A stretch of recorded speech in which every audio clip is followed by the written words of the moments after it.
How to choose the perfect book title. Today, the greatest single source of wealth is between your ears. Brian Tracy. What do you think when you hear the phrase, "Don't judge a book by its cover"? It's a common piece of advice and it's a nice thought. But deep down, most people don't follow these particular words of wisdom. We judge a book by its cover all the time. And that's why the title of your book is so important. If you're writing a book, you're probably focused on putting together a great story that will captivate your readers and share your message with the world. The title of your book, however, is an essential component to your book that you can't overlook. Choosing the perfect title is essential because you want to draw your reader in before they even open the book. Your book title also helps prime the reader's brain for the message they're about to receive. Think of it this way. How would your experience reading a book change if it was titled "The Impossibly Hard Process of Goal Setting That Most People Don't Achieve," compared to "Goal Setting Tips to Achieve the Impossible"? Here are a few ways to make sure your book title is as good as it can be. First, breaking down a title. The first helpful tip when it comes to titling a book is to use the title to describe what is inside. One way you can do this is by using numbers.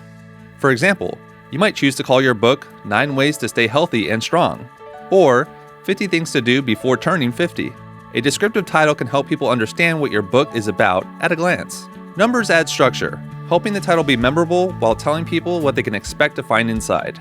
Often, numbers are used in book titles to show how quickly you can get from point A to point B. For example, How to Become Healthy and Strong. Numbers also help big goals seem more achievable. Next, number 2, choose a compelling subtitle.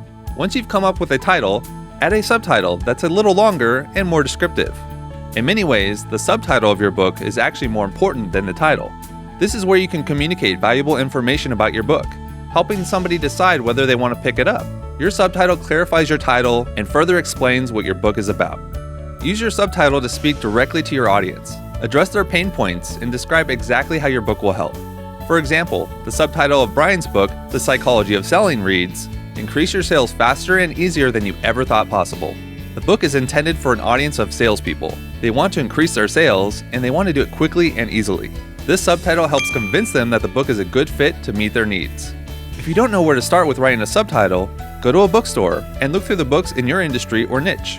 Pay attention to how the subtitles are crafted and what message they communicate. This can help you figure out the best structure for yours. Finally, make sure your book title and subtitle are unique. In order to stand out from the crowd, the title of your book needs to be memorable and distinctive. Choose a title that's easy to remember, so that it will stick in people's minds. For instance, one of Brian's books is titled "Eat That Frog: 21 Ways to Stop Procrastinating and Get More Done in Less Time." There's an old saying that if the first thing you do each morning is eat a live frog, you'll have the satisfaction of knowing that you're done with the worst thing you'll have to do all day. In the book, Brian uses eating a frog as a metaphor for tackling your most challenging task. He explains that successful people don't try to do everything. Instead, they focus on their most important tasks and get those done. Or in other words, they eat their frogs. The phrase works well as a title for the book because it's surprising. It makes people do a double take and think, hey, what exactly does this guy mean by eating frogs? They're more likely to pick up the book and read it because the title surprised them and grabbed their attention. But also, the subtitle solidifies the usefulness of the book. 21 Great Ways to Stop Procrastinating and Get More Done in Less Time. Without this, a passerby would have no clue what the book is actually about. By writing a unique, descriptive title with a compelling subtitle that addresses your reader's pain points, you'll be able to reach as many people as possible with your book. Now, the question today is this: what's your biggest roadblock when trying to come up with a book title?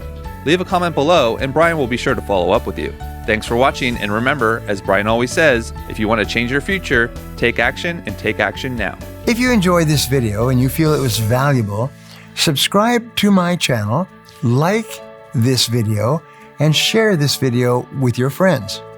Don't forget to click the button on the screen for a free gift. Thanks again for watching.